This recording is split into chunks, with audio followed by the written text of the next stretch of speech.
सम्पूर्ण नेता कमरेडहरू, प्रतिनिधि कमरेडहरू, विदेशी पाहुनाहरू, सबैमा हाम्रो पार्टीको 10औं राष्ट्रिय कांग्रेसको यस बन्द सत्रमा फेरि एकपल्ट म सबै कमरेडहरूलाई हार्दिक स्वागत गर्न चाहन्छु।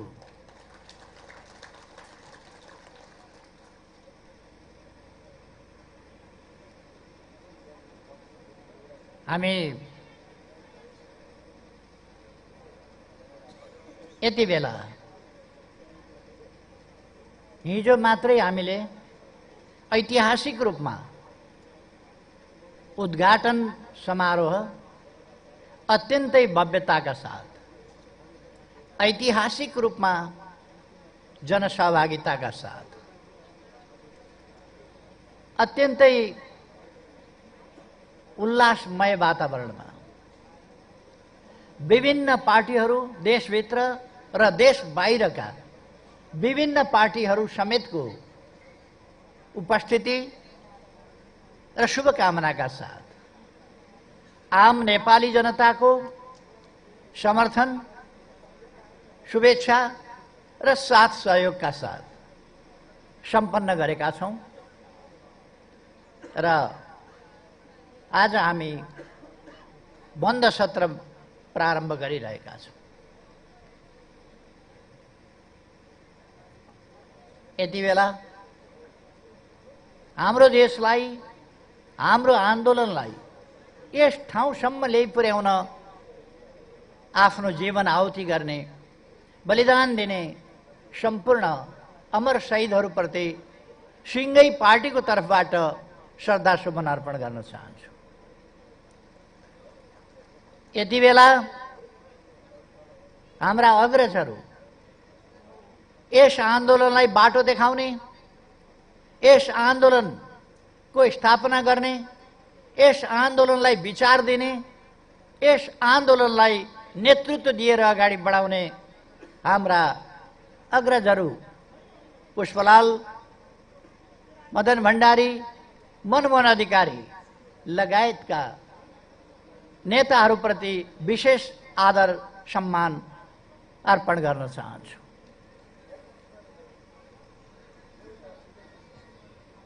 हामी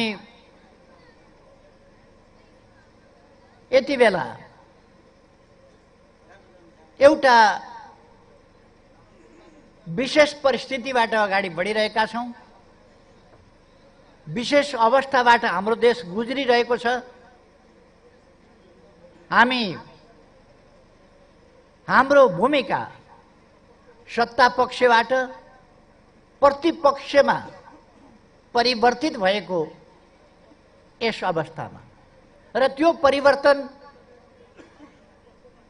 हाम्रो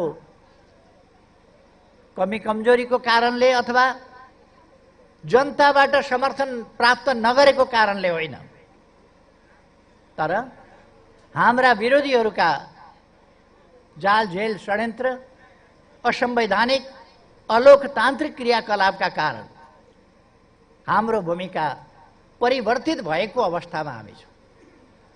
यसको अर्थ हो हाम्रा अगाडि अझ गम्भीर चुनौतीहरू थपिएका छन्, किनभने हामी जनअभिमतबाट निर्देशित भएर यस ठाउँमा पुगेका होइनौं। प्रतिक्रियावादी षड्यन्त्रका कारणले हामी यस ठाउँमा पुगेका छौं। त्यसकारण म भन्न चाहन्छु, हाम्रा अगाडि अझ बढी गम्भीर चुनौतीहरू खडा भएका छन्। नयाँ प्रकारका चुनौतीहरू खडा भएका छन्। राज्य संयन्त्रको राजनीतिमा अनुचित प्रयोग अथवा दुरुपयोग भइरहेको स्थितिबाट हामी गुज्रिरहेका छौं। यो स्थिति लोकतान्त्रिक प्रणालीभित्र बहुतै खतरनाक कुरा हो। लोकतन्त्र प्राप्तिको सङ्घर्षमा तानाशाहहरूले गर्ने दमन एउटा कुरा हुन्छ। प्रतिक्रियावादी सत्तालाई कायम राख्नका लागि, तानाशाही व्यवस्था कायम राख्नका लागि गरिने दमन, त्यो त उनीहरूको चरित्रै हुने गर्छ र त्यसमा उनीहरू निर्ममताका साथ त्यसमा उत्रिन्छन् र हामीले त्यत्तिकै दृढतापूर्वक र बलिदानी भावनाले सङ्घर्ष गरेर त्यसलाई हामीले पराजित गर्नुपर्दछ। तर लोकतन्त्र आइसकेपछि, यत्रो बलिदानपछि लोकतन्त्र आइसकेपछि, त्यस लोकतान्त्रिक प्रणालीमा, लोकतान्त्रिक प्रणालीभित्र हामीले संविधान ल्याइसकेपछि, एउटा लोकतान्त्रिक संविधान मौजुद रहेको अवस्थामा, यस्तो अवस्थामा अलोकतान्त्रिक ढङ्गले लोकतन्त्रका मूल्य, मान्यता, संवैधानिक व्यवस्था र लोकतान्त्रिक अभ्यासहरूलाई व्यवस्था गरेर कुल्चिएर जुन प्रकारका लोकतन्त्र विरोधी अलोकतान्त्रिक कदमहरू चालिएका छन्, यो लोकतन्त्रका निम्ति बहुतै खतरनाक कुरा हो। यदि हामीले यस स्थितिलाई रोक्न सकेनौँ, यसलाई सच्याउन सकेनौँ र यस स्थितिलाई हामीले परिवर्तन गर्न सकेनौँ भने शक्ति पृथकीकरणको सिद्धान्त, लोकतन्त्रका आधारभूत मूल्य मान्यताहरू, स्वतन्त्र न्यायालय र निष्पक्ष न्यायालयको मर्यादा, ती कुराहरू हामीले बचाउन सकेनौँ भने, स्वतन्त्र न्यायालयको दुरुपयोग हुन थाल्यो भने वा राज्यका अन्य अङ्गहरू दुरुपयोग हुन थाले भने ती विकृत हुन्छन्, ती निष्प्रभावी हुन्छन् र तिनले पहिली प्रक्रियागत हिसाबले ती अशक्त, असफल हुन्छन् र त्यसबाट त्यसको परिणाम लोकतान्त्रिक प्रणालीमा पर्दछ र लोकतान्त्रिक प्रणाली नै असफल हुने स्थिति बन्दछ। हाम्रो चिन्ताको विषय त्यो हो। त्यसकारण आज हामी अत्यन्तै गम्भीरताका साथ यहाँ उपस्थित भएका छौँ यस बन्द सत्रमा। केही अघि मात्रै हामीले हाम्रो भूमिका परिवर्तित भइसकेपछि र हामी सरकार सञ्चालनको दायित्वबाट प्रतिपक्षमा हाम्रो भूमिका परिवर्तित भएपछि हामी एउटा नयाँ परिस्थितिमा हामीले विधान महाधिवेशनको आयोजना गरेर हाम्रो देशका समस्या ठिक ढङ्गले पहिचान गर्ने र तिनको समाधान गर्ने हाम्रा नीतिहरू, हाम्रा कार्यक्रमहरू, हाम्रा योजनाहरू हामीले अगाडि बढायौँ। हामीले हाम्रा दृष्टिकोणहरू अगाडि बढायौँ र हाम्रो पार्टी सञ्चालन गर्नका लागि के कस्ता विधिहरू हामीले अपनाउनुपर्छ ती विधिहरू हामीले अगाडि सार्यौँ। त्यति ठुलो सङ्ख्यामा प्रतिनिधिहरू राखेर निर्धारित समयमा हामीले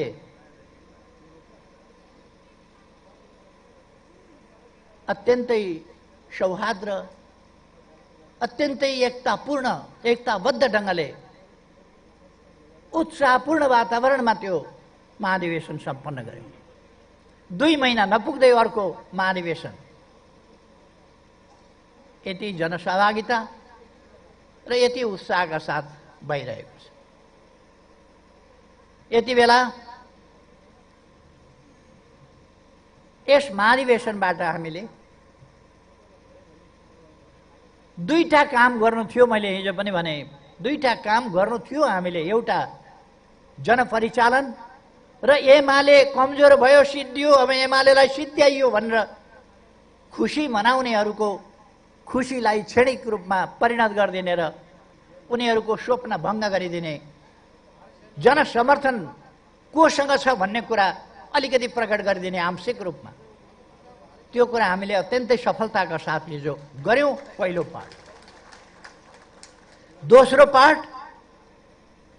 यस बन्द सत्रबाट महाधिवेशन, विधान महाधिवेशनले पारित गरेका नीतिहरू, तिनीहरूलाई कार्यान्वयन गर्दै, कार्यक्रमहरूलाई कार्यान्वयन गर्दै देश बनाउनका निम्ति नेतृत्व गर्ने, चाहे अन्तर्राष्ट्रिय सम्बन्धका क्षेत्रमा होस्, त्यसलाई विस्तार गर्दै जाने र आन्तरिक रूपमा जनतालाई सचेत, सङ्गठित, आन्दोलित र परिचालित गर्दै राजनीतिक समस्याहरूको समाधान ठिक ढङ्गले दिँदै अगाडि बढ्ने। राजनीतिक समस्याको समाधान नगरिकन यदि राजनीतिलाई बेठिटी ढङ्गले चल्न दिइरह्यो भने हामीले प्राप्त गरेका उपलब्धिहरू, हामीले प्रयास गरेका विकासका प्रयासहरूलाई अवरुद्ध पारिदो रहेछ भन्ने कुरा हामीले बुझ्नुपर्छ।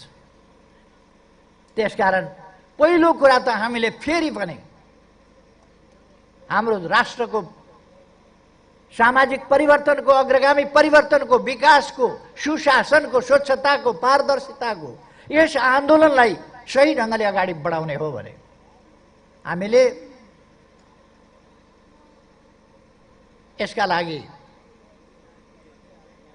हाम्रो यस महाधिवेशनले यस्तो नेतृत्व निर्माण गर्नुपर्दछ जसले यी अभिभाराहरू एकताबद्ध भएर अनुशासित पार्टी, एकताबद्ध पार्टी बनाएर चुनौतीहरूको सामना गर्दै अगाडि बढेर अहिले राजनीतिमा देखिएका विकृति, विसङ्गति र पथभ्रष्टतालाई फेरि सुबाटोमा ल्याउने त्यो सफलता प्राप्त गर्न सकोस्। त्यो नेतृत्वको निर्माण हामी गर्न गइरहेका छौँ। आज हामी जुन ठाउँमा पुगेका छौँ, हाम्रा 8,55,000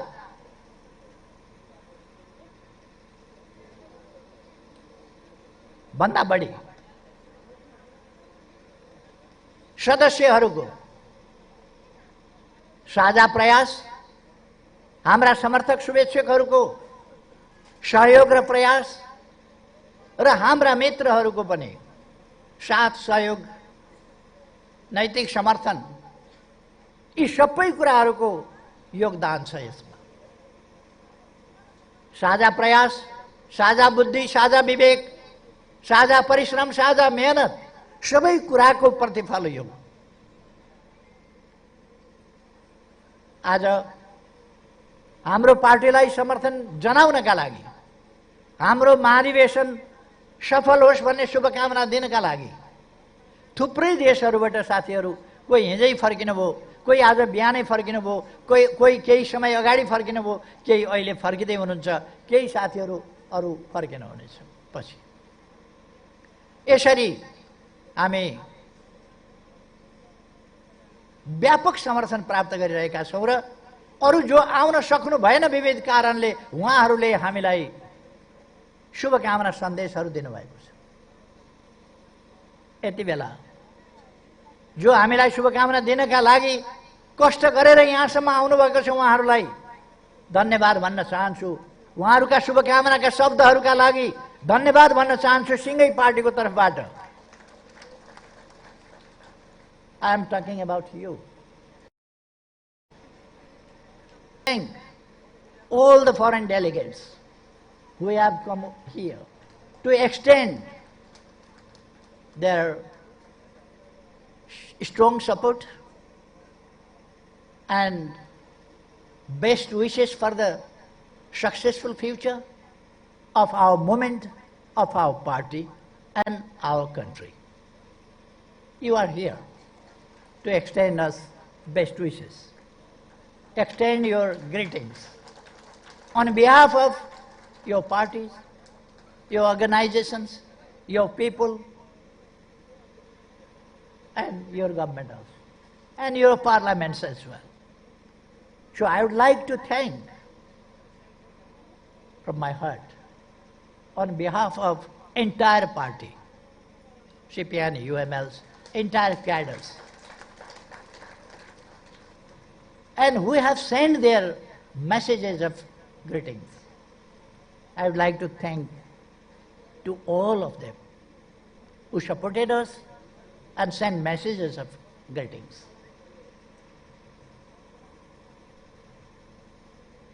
उहाँहरूले यसरी ऐक्यबद्धता देखाउनु भएको छ, यो धेरै खुसीको कुरा हो र हामी विश्वमा यो पार्टी एउटा परिचित, विश्वसनीय, भरपर्दो र एउटा सहयात्रा गर्न लायकको पार्टी भनेर थुप्रैले आफ्ना शुभकामनाहरूमा अभिव्यक्त गर्नुभएको छ। यो धेरै खुसीको कुरा हो। हामी यस ढङ्गले अगाडि बढ्दैछौँ। कमरेडहरू,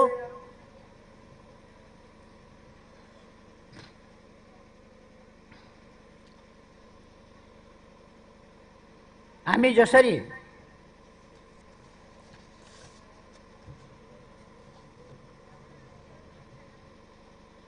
यहाँसम्म आइपुगेका छौँ, यस क्रममा मैले बिर्सिनु हुँदैन, 9औं महाधिवेशनबाट 10औं महाधिवेशनसम्म आइपुग्दा हामीले एउटा लामै यात्रा पार गरेका छौँ। 9औं महाधिवेशन पछि नै हामीले संविधान निर्माण गर्यौँ। संविधान सभालाई ठिक बाटोमा हिँडायौँ, ठिक बाटोमा हिँडाउन अगुवाई गर्यौँ।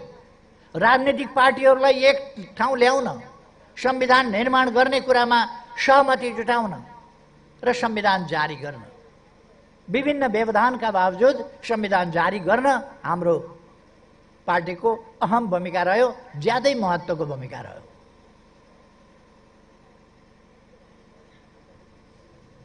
यस दौरान यस भूमिकामा क्रियाशील रहँदा रहँदै 9औं महाधिवेशन यता आफ्नो जीवन गुमाउनु हुने सम्पूर्ण नेताहरू, कमरेडहरू सबैप्रति पनि म स्मरण गर्न चाहन्छु, उहाँहरूप्रति आदर सम्मान गर्न चाहन्छु, श्रद्धा सुमन अर्पण गर्न चाहन्छु।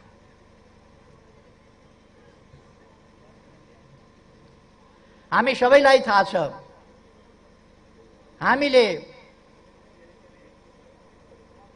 महाधिवेशन यता हाम्रो पार्टीलाई स्पष्ट वैचारिक दिशा अन्तर्गत अगाडि बढायौँ।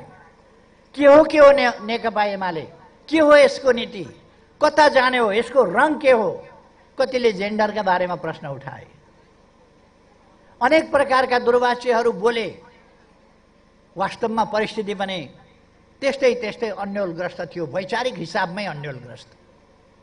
त्यस स्थितिलाई यस बीचमा 9 महाधिवेशन पछि हामीले यसलाई सही दिशामा अगाडि बढाउँदै गयौँ र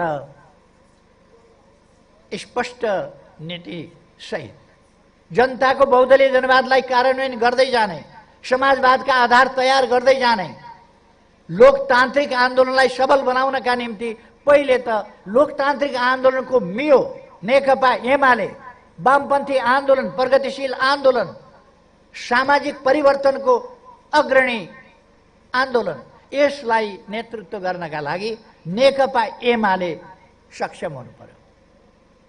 हामीले पार्टी एकीकरणलाई अगाडि बढायौँ, तालमेल गर्यौँ, चुनावमा परिणामहरू राम्रो ल्याउँदै गयौँ, समयानुकूल नीतिहरू हामीले तर्जुमा गर्यौँ, तिनको प्रभावकारी ढङ्गले कार्यान्वयन गर्यौँ। नीति निर्माण मात्रै होइन, तिनको कार्यान्वयन, नीति तय गरेर छोडिदिने होइन, सही नीति तय गर्ने र तिनको सही ढङ्गले कार्यान्वयन गर्ने, दृढताका साथ र सक्रियतापूर्वक कार्यान्वयन गर्ने, त्यो नीति हामीले ल्यायौँ। त्यसै कारण हामीले असाधारण सफलता प्राप्त गर्यौँ। चुनावी तालमेलबाट हामीले बहुमतको स्थिति बनायौँ। त्यसै बेला पनि षड्यन्त्र भइरहे, हाम्रो पार्टीको नेतृत्वमा सरकार बन्न नदिन, त्यस बेला गठबन्धन भित्र वा गठबन्धन भित्रैबाट खेल्ने कामहरू भए र वामपन्थीहरूको मिलिजुली जुन हामीले तालमेलका साथ चुनाव गरेका थियौँ, त्यही तालमेलको सरकार बन्न नदिएर दक्षिणपन्थी गठबन्धनसँग, दक्षिणपन्थी शक्तिहरूसँग गठबन्धन गरेर सरकार बनाउने खालका जाली षड्यन्त्रहरू त्यस बेला पनि चले। तर हामीले त्यसलाई पराजित गर्यौँ र हाम्रो नेतृत्वमा सरकार बनायौँ। त्यो टिक्न दिने अवस्था थिएन। कुनै पनि बेला सरकारबाट समर्थन फिर्ता लिने बित्तिकै त्यो सरकार ढल्थ्यो र हामीले पार्टी एकीकरण नगर्ने हो भने, एकता नगर्ने हो भने तत्काल सरकार ढल्ने र फेरि देश अन्धकारतर्फ जाने, हामीले हाम्रा नीतिहरूको कार्यान्वयन गरेर हाम्रा सफल नीतिहरूको सहीपना प्रमाणित गर्न पनि नपाउने र हाम्रो देश विकासको क्षमता, त्यसमा नेतृत्व गर्ने हाम्रो क्षमता त्यो पनि हामीले प्रकट गर्न नपाउने स्थिति बन्थ्यो। त्यस स्थितिबाट जोगिन पनि हामीले पार्टी एकीकरण गर्नु, एकता गर्नु, कम्युनिस्ट आन्दोलनलाई एकजुट बनाउनु र अगाडि बढ्नु आवश्यक थियो। हामीले त्यसै गर्यौँ। त्यसै बेलादेखि कम्युनिस्ट आन्दोलन दुनियाँमा रक्षात्मक स्थितिमा गइरहेका बेला नेपालमा चुनावका माध्यमबाट कम्युनिस्ट आन्दोलन सबल र सशक्त शक्तिको रूपमा, अत्यन्तै सबल सशक्त शक्तिको रूपमा कम्युनिस्ट आन्दोलन अगाडि आउनु देशभित्रका र बाहिरका प्रतिक्रियावादी शक्तिहरूका लागि विभिन्न नामका, विभिन्न रङका, विभिन्न खालका, विभिन्न हैसियतका प्रतिक्रियावादी शक्तिहरूका लागि त्यो स्वीकार्य थिएन, मान्य थिएन। त्यसै कारण उनीहरू सुरुकै दिनदेखि उनीहरूले षड्यन्त्र सुरु गरे हाम्रा विरुद्ध। र हामीलाई थाहा छ, हामी माथि अनेक प्रकारका प्रहारहरू भए। हाम्रै भित्रका अनेक तत्त्वहरू, अनेक व्यक्तिहरूलाई दुरुपयोग गर्ने, भड्काउने यस प्रकारका क्रियाकलापहरू भए र हाम्रो पार्टी एक ढङ्गले भन्ने हो भने तिनै श्रृङ्खलाबद्ध हमलाहरूको क्रमशः शिकार हुँदै गयो। पार्टी झन्झन अप्ठ्यारो स्थितिमा पर्दै गयो। अन्ततः पार्टी विभाजन गराइयो र दुःखको कुरा अरूले विभाजन गरेर हुँदैन थियो। यदि एकीकृत भइसकेका पार्टीभित्रका नेताहरू आफै संलग्न भएर पार्टी विभाजनको क्रियाकलापमा नलाग्ने हो भने अरूले गरेर मात्रै हुँदैन थियो। तर हाम्रै पार्टीभित्रका केही व्यक्तिहरूले त्यस प्रकारका क्रियाकलाप सञ्चालन गर्दा पार्टी विभाजन भयो।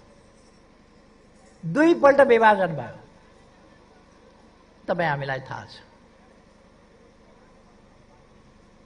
मैले अघि नै भने जनादेशबाट, जनताको समर्थनको अभावमा हामी सरकारबाट हटेका होइनौँ। हाम्रो कार्यक्षमताको अभावमा, असफलताको कारणले हामी सरकारबाट हटेका होइनौँ।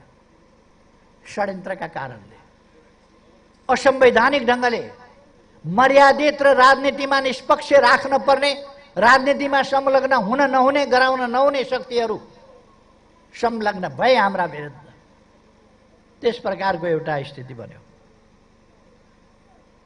र हामी सरकारबाट असंवैधानिक ढङ्गले, अलोकतान्त्रिक ढङ्गले जनताको इच्छा र आदेश विपरीत सरकारबाट हटायौँ र यति बेला देश अस्थिरताको दौरबाट गुज्रिरहेको छ, अन्यलको दौरबाट गुज्रिरहेको छ।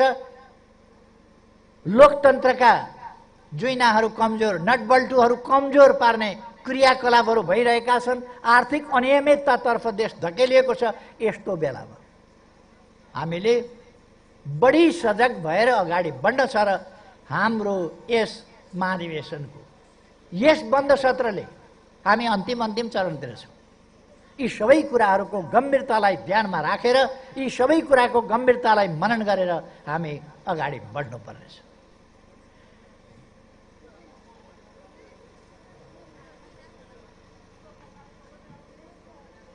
तर यी सबै कुराका बावजुद हाम्रो पार्टी यी सबै प्रतिकूलताहरूसँग जुझ्न, हाम्रा अगाडि सिर्जना गरिएका व्यवधानहरू, चुनौतीहरूको सामना गर्न हिम्मतका साथ, अठोटका साथ र परिस्थितिलाई सच्याएर देशलाई अगाडि बढाउने, अभिवारा पूरा गर्ने अठोटका साथ अगाडि बढिरहेको छ भन्ने कुरा यो तपाईहरुको उत्साहले देखाउँछ। तपाईहरुको उत्साहले देखाएको छ र हिजोको जनसहभागिताले अझ प्रष्ट रूपमा देखाएको छ कि हामी यसलाई पराजित गरेर अगाडि जान सक्छौं। त्यो उत्साह तपाई हामीमा देखिएको छ। म कमरेडहरुलाई धन्यवाद भन्न चाहन्छु, हार्दिक धन्यवाद भन्न चाहन्छु। जति बेला हाम्रो पार्टीका विरुद्ध त्यत्रो षड्यन्त्र भइरहेको थियो, चौतर्फी हमला भइरहेको थियो, देशी विदेशी हमला भइरहेको थियो। प्रयोग गर्न मिल्ने नमिल्ने संस्थाहरू, प्रयोग गर्न मिल्ने नमिल्ने तरिका अवलम्बन गरेर हामीलाई हटाउने प्रपञ्च भइरहेको थियो र हामीलाई सरकारबाट बाहिर पठाइयो अथवा हटाइयो। संसद सरकार बनाउने थलो, संसद बनाउने, संसद परिवर्तन, सरकार बनाउने र सरकार परिवर्तन गर्ने थलो संसद। सरकार परिवर्तन भएको, प्रधानमन्त्री हटाइएको, अर्को प्रधानमन्त्री नियुक्त गरिएको कुरो संसदले थाहा पाएन। एकैचोटि परमादेशका नाउँमा दुनियाँमा काहीँ नभएको कुरो नेपालमा भयो। कमरेडहरूले सम्झनै गर्नुभएको छ। यी कुरा धेरै गम्भीर विषय हुने, तर यी कुराहरूलाई पराजित गरेर अगाडि बढ्छौँ भन्ने अठोट आज हाम्रो 8,55,453 पार्टी सदस्यहरूको साझा बुद्धि, साझा बरगत, साझा प्रयासबाट अगाडि बढ्ने सङ्कल्पले हामीलाई बल दिएको छ र हामी यी कामहरू गर्न सक्छौँ भन्ने देखिएको छ। अब यस बन्द सत्रले यी कुराहरू हामीले साकार पार्नु छ।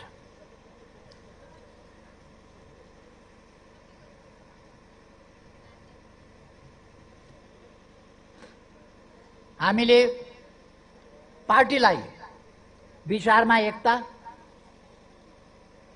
त्यसै गरेर हाम्रा कामहरूमा एकता र एकरूपता, भावनामा एकता, हाम्रा उद्देश्यहरू एउटै छन्। ती उद्देश्य प्राप्त गर्ने हाम्रो साझा सङ्कल्प छ भने ती सङ्कल्पहरू प्रतिको हाम्रा प्रयासहरूको एकरूपता, यसमा आज हामी जुट्न जरुरी छ। र हामीलाई भर्खरै हामीले केही अगाडि मात्रै सम्पन्न गरेको विधान महाधिवेशनले यसमा हामीलाई उत्साहित बनाएको छ र हिजोसम्म पनि यसले उत्साहित बनाएको छ। महाधिवेशनले, यो 10औं महाधिवेशनको पनि उद्घाटन सत्रले जसरी स्थानीय तहमा पनि केही वर्षदेखि शिथिल भएको पार्टी, केही वर्षदेखि व्यावहारिक रूपमा चल्नै नसक्ने अवस्थामा रहेको, गतिहीन अवस्थामा पुगेको पार्टी, त्यो पार्टी केही समय यता जसरी एकताबद्ध भएको छ, उठेको छ र छोटो समयभित्र हामीले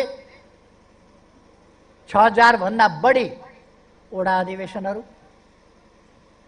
753 पालिका र इलाका अधिवेशनहरू एउटै दिन गरेर हामीले सम्पन्न गर्यौं।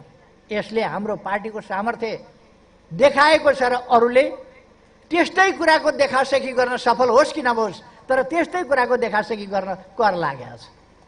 अहिले त अरू पनि एकै दिन वडा अधिवेशन, एकै दिन पालिका अधिवेशन भन्न थालेको छ। सिक्दै गए राम्रो हो। एमालेबाट सबै कुरा सिक्न सकिन्छ, तर मान्छेले अल्को मान्छेबाट थुप्रै कुरा सिक्न सकिएला, तर उचाइ आफ्नो पनि बढाउन त सकिँदैन। त्यस्तै हो, उहाँहरूले सबै कुरा सिक्न सक्नुहुन्छ। हिजो हामीले गरेकै ठाउँमा महाधिवेशनको उद्घाटन सत्र गर्न सक्नुहुन्छ, तर त्यस्तो जनसहभागिता, त्यस्तो उत्साह केही पनि ल्याउन अरू कुनै पनि पार्टीले सक्दैन। नकल गर्न सकिन्छ, तर त्यो सृजनशीलताका साथ त्यसलाई अगाडि लान र त्यसै गरी प्रस्तुत हुन त्यही सामर्थ्य चाहिन्छ, त्यही हैसियत चाहिन्छ जो अरूसँग छैन।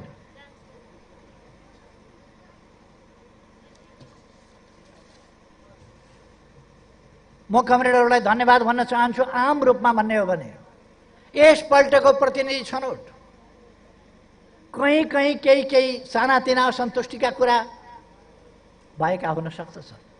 असन्तुष्टि रहनुपर्ने कारण पनि कहीँ रहेका हुन सक्दछन्, तर आम रूपमा भन्ने हो भने देशभरिबाट आम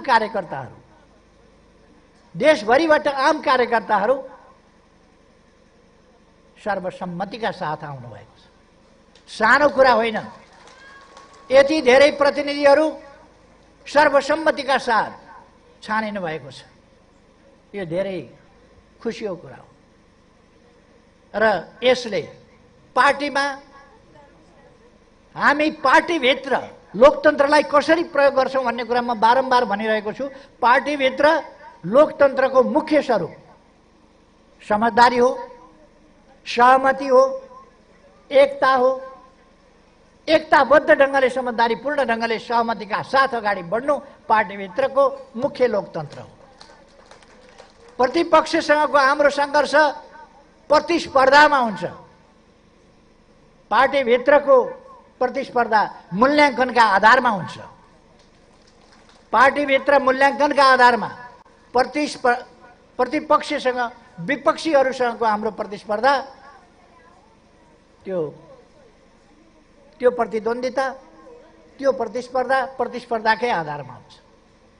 त्यसकारण आन्तरिक र बाह्य व्यवहार, लोकतन्त्र भन्ने बित्तिकै एउटै ढङ्गले व्यवहार गर्न हुँदैन हामीले भन्ने कुरा हामीले बुझ्नुपर्छ। मित्रहरूका बीचमा, पार्टीका बीचमा आन्तरिक एकता प्रमुख कुरा हो।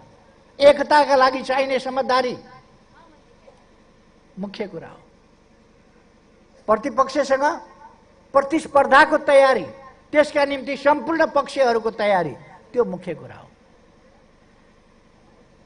र प्रतिस्पर्धा प्रमुख हुन्छ प्रतिपक्षीहरूसँग लड्दा।